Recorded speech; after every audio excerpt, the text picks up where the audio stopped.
La verdad es que la energía es un concepto difícil de definir y en parte esto se debe a que se manifiesta de muy diferentes formas y estas formas a veces parecen no tener nada en común.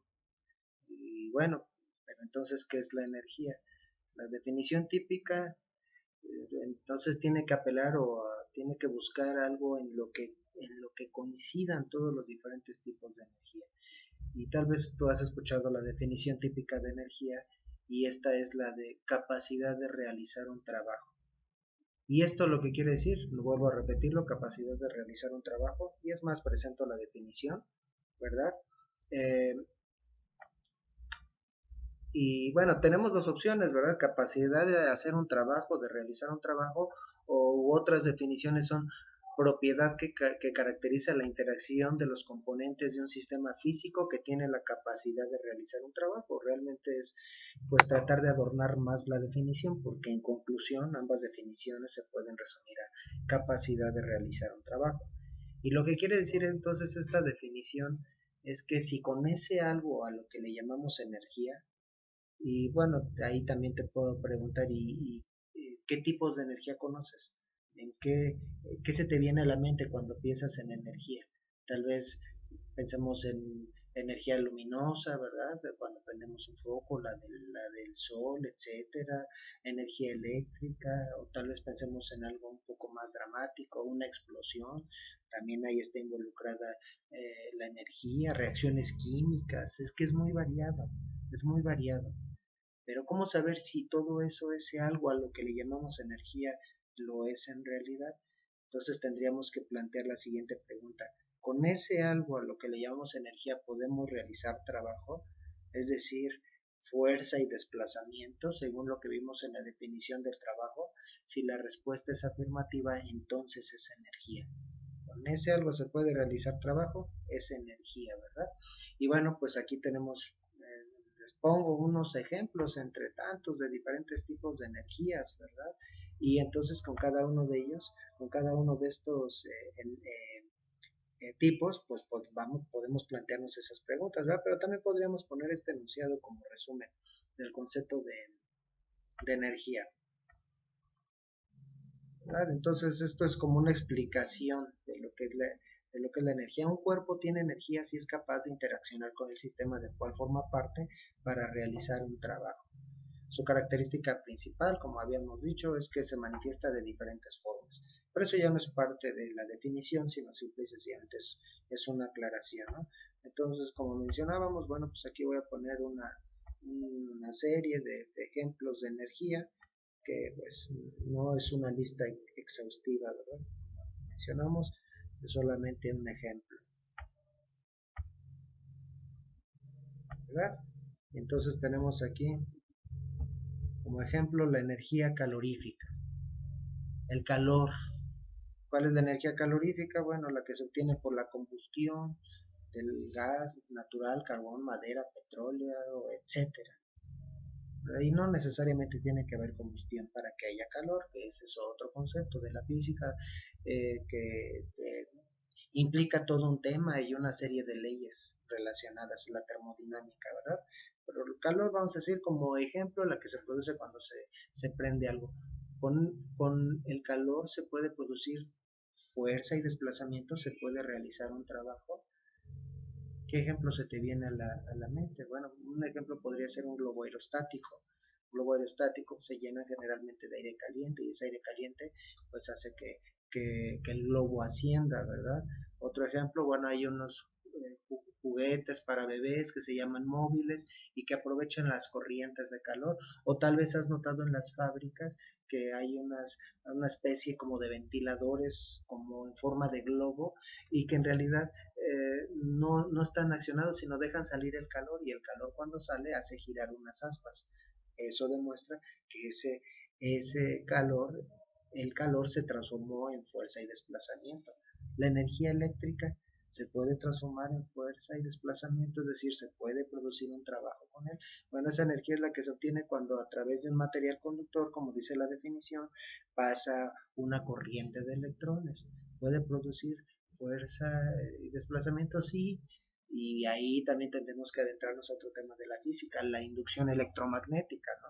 Una corriente eléctrica produce un campo magnético y este se puede aprovechar para que funcione un motor. Entonces el motor aprovecha, a partir de ese principio, que es parte de otro tema, aprovecha la corriente eléctrica para que haya fuerza y desplazamiento, ¿verdad? Otra forma también en la que podemos darnos cuenta si algo es energía es si esa energía se puede degradar en forma de calor. Y es que la forma de calor es la forma más sencilla de energía que se puede obtener. Por ejemplo, cuando frotamos nuestras manos, la energía mecánica la estamos transformando en energía calorífica.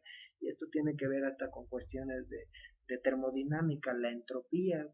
Fíjate que resulta que hay diferentes calidades de energía y la forma de energía de más baja calidad, que no se habla en esos términos en la física, sino sería de más entropía, es el calor. Y una de las leyes de la termodinámica dice que los sistemas tienden a aumentar su entropía, entonces para la energía es más fácil degradarse en forma de calor que para el calor convertirse en otras formas de energía. Entonces otra forma sencilla es preguntarnos, ¿ese algo a lo que le llamamos energía se puede transformar en calor? Por lo tanto es energía. También así lo podríamos plantear, ¿no? La energía química, bueno, es la que se libera cuando se presentan reacciones químicas, dos compuestos reaccionan produciendo nuevos compuestos, y bueno, tenemos ejemplos de reacciones exotérmicas, por ejemplo, la sosa cáustica en agua, ¿no? Ponemos sosa cáustica en agua, se libera calor, ¿verdad? Pero también, por ejemplo, esta es la que tienen las pilas o los explosivos, ¿no?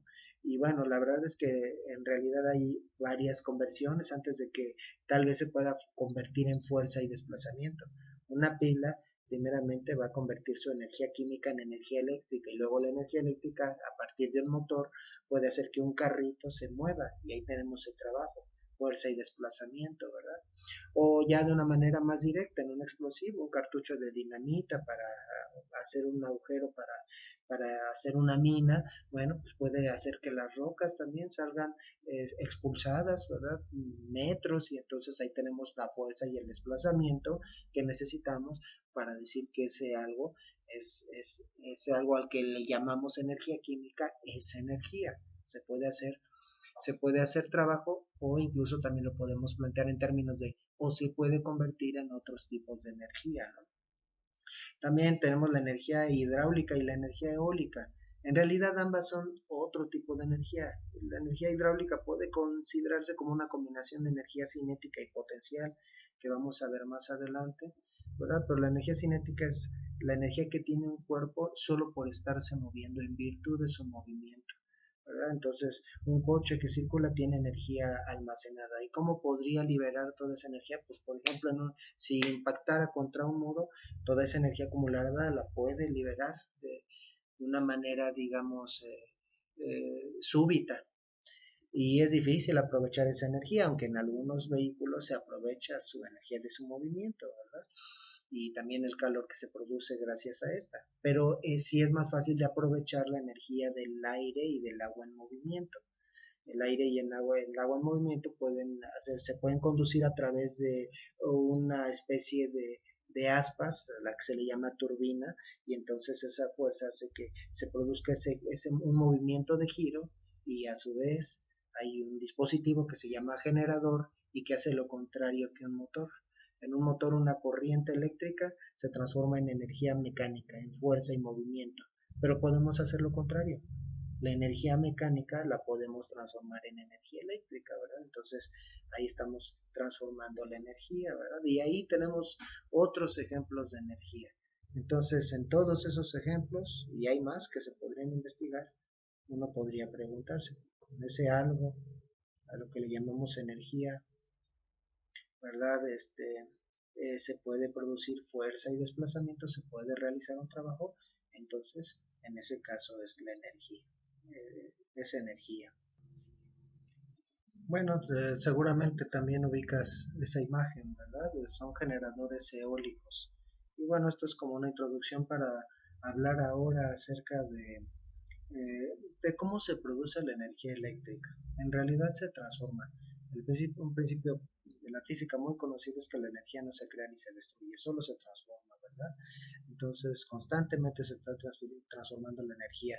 Entonces está aprovechando la energía que posee el viento, el aire en movimiento, solo por moverse, y cuando pasa a través de esas aspas, bueno, hacen que funcione un generador, ¿verdad? Que se encuentra ahí al pie de las aspas. El generador estaría por aquí, es un generador relativamente chico.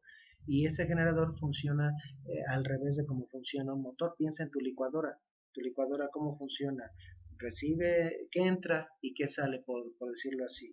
Entra energía eléctrica cuando la conectamos y la accionamos, y sale o lo que obtenemos es energía mecánica. Esto hace que se muevan las aspas.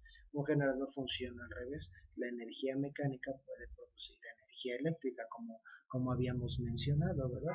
Solo que pues, la energía que tiene el aire en movimiento pues es relativamente baja, por decirlo de alguna manera. Es más práctico, por ejemplo, aprovechar una corriente de agua por su densidad. Hay una diferencia de densidad muy grande entre ambos tipos de generadores, ¿verdad? Pero bueno, entonces los dispositivos que aprovechan una corriente de agua o de vapor de agua, estos les llamamos turbinas, aunque en realidad es un sistema formado por una combinación de turbinas que son como una rueda de aspas y un generador, están acoplados, ¿verdad? Y a veces al conjunto se le llama turbina. Bien, como he dicho, en realidad es más que una turbina. Entonces, bueno, pues aquí tenemos imágenes de turbinas. Algunas, creo que la mayoría son de presas hidroeléctricas. Entonces, en todas estas vamos a tener ruedas de aspas. Por ejemplo, aquí son más visibles en la primera imagen. Aquí tenemos una serie como de ventiladores grandototes por los que pasa una corriente de agua, y ese paso se va a aprovechar para transformarlo en energía eléctrica finalmente, y luego cuando la energía eléctrica llega a nuestros hogares nuevamente la volvemos a transformar. ¿Y en qué la transformamos? Depende del dispositivo o aparato que conectemos. Por ejemplo, si conectamos una plancha, entonces esa energía se va a transformar en energía calorífica.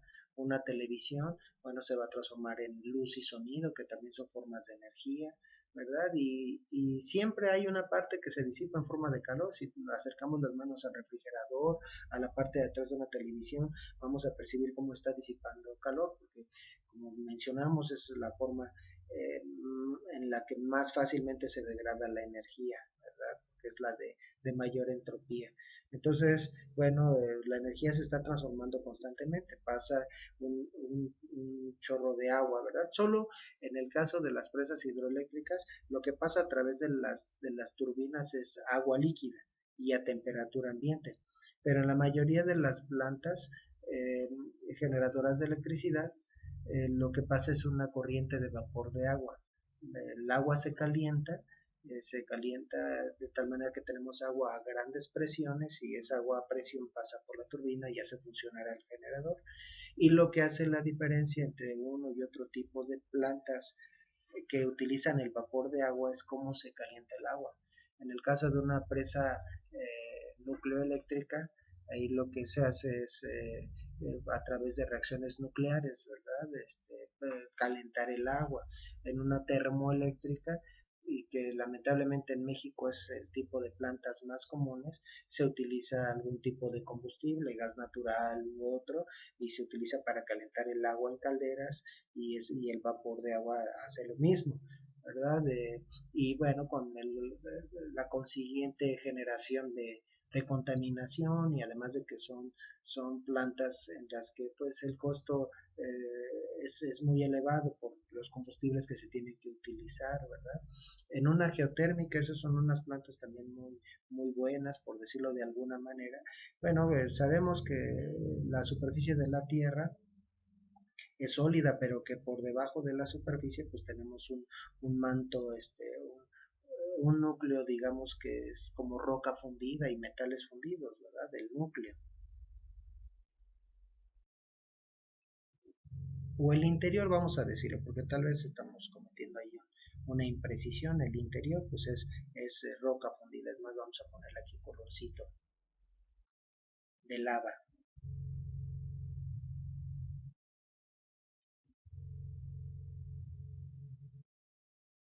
¿verdad?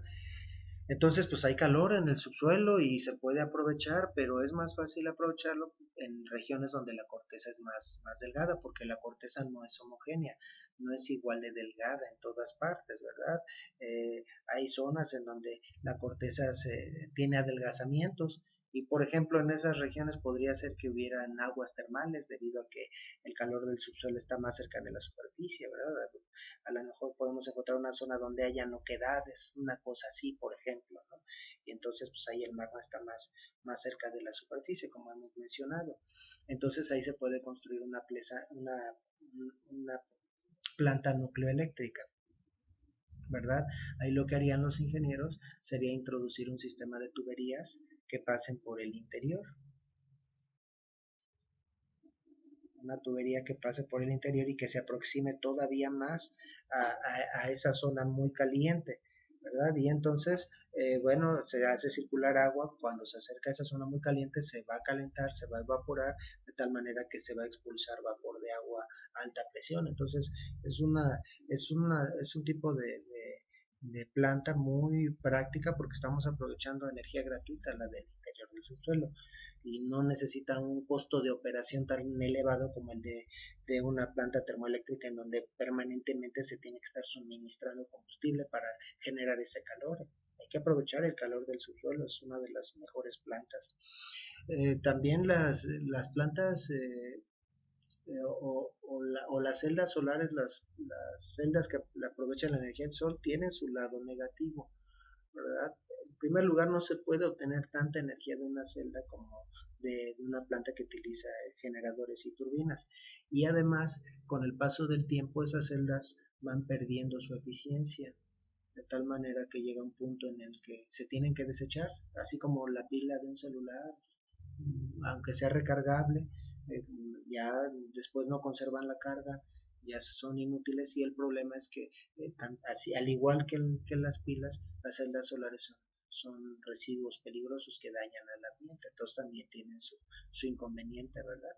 Y entonces finalmente pues podemos hablar de las plantas hidroeléctricas, otro tipo de plantas pues muy, pues, digamos, inofensivas por decirlo de alguna manera, que aprovechan el paso de una corriente de agua, solo que su construcción es muy cara pero, pero la ventaja que tiene es que el costo de operación no es tan elevado como el de una geotérmica, ¿verdad? Pero muchas veces no se quieren hacer inversiones elevadas porque se piensa en beneficios a corto plazo, ¿verdad?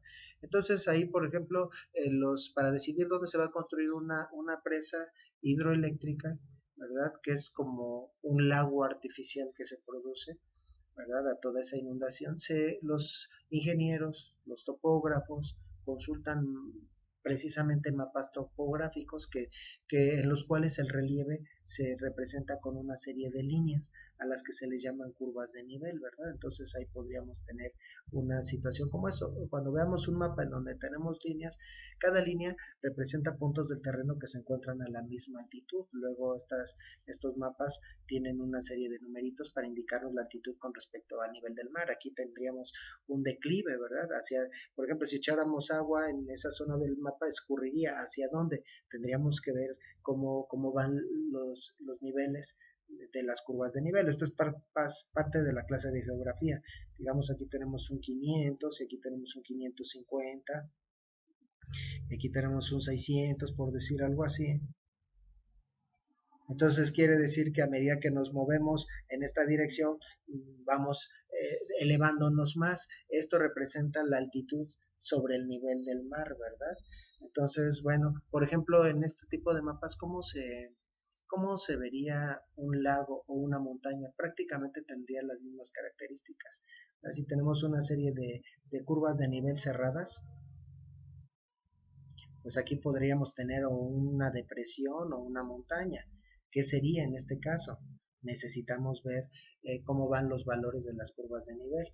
Por ejemplo, si tenemos la siguiente situación, si tenemos aquí un 500 y aquí tenemos un 450 y aquí tenemos un 400, 350, ¿qué sería eso? ¿Qué sería eso? una montaña o una depresión, pues sería una montaña, ¿verdad? Porque hacia el centro va aumentando la altitud, ¿verdad? Nos vamos elevando al irnos adentrando en la montaña. Si los números estuvieran invertidos, entonces ahí tendríamos una cuenca, ¿verdad? O una depresión. Eh, bueno, los ingenieros buscan una especie de zonas del terreno para construir una presa hidroeléctrica que sea como, para explicarlo, como una vasija rota, que sea una cuenca pero que tenga una salida y también por la que circule un río. Entonces, ¿eso cómo se vería en un mapa topográfico? Tal vez podríamos tener una situación como la siguiente. Yo le encuentro forma o lo describiría como una cebolla. Podríamos tener una situación así.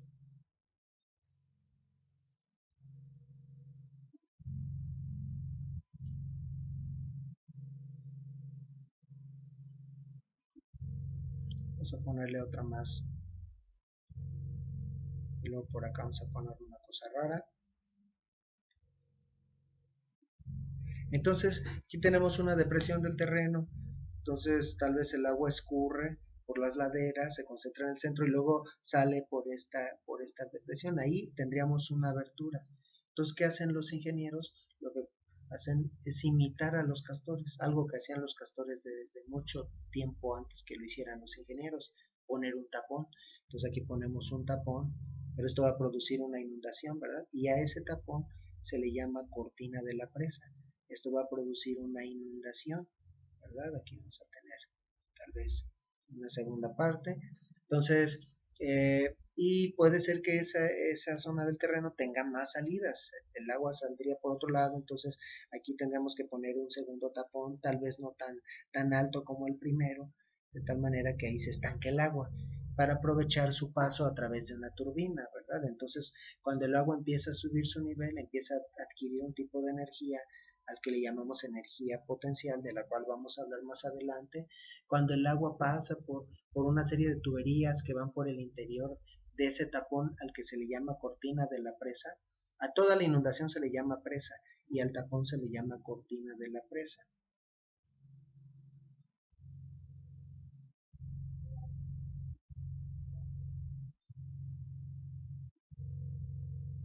¿Verdad? Entonces, bueno, pues ya cuando en el interior de la cortina hay una serie de tuberías por las que circula el agua y entonces ya que está circulando el agua, su energía potencial se ha transformado en otro tipo de energía que vamos a ver que es energía cinética en la turbina. La energía se ha convertido en energía mecánica cuando están girando las aspas y luego cuando ese giro hace que también a su vez gire el generador, que es como un motor enorme, como los que puse al principio, pues entonces eso va a producir una corriente eléctrica transformándose en energía eléctrica hasta que llega a nuestros hogares, ¿verdad? Entonces aquí pues, realmente también, pues sí, la verdad es que sí se producen afectaciones a las zonas, porque lo que antes estaba seco, pues ahora se inunda. Pero generalmente en realidad lo que pasa con la zona es que mejora su situación, el embalse de agua se puede utilizar, se puede aprovechar para riego y para otras cosas, ¿verdad? Entonces, bueno, aquí voy a presentar ahora una imagen de una presa, perdón, de una cortina de una presa. Pero déjenme representarlo así, hacer un dibujo mal hecho como lo suelo hacer.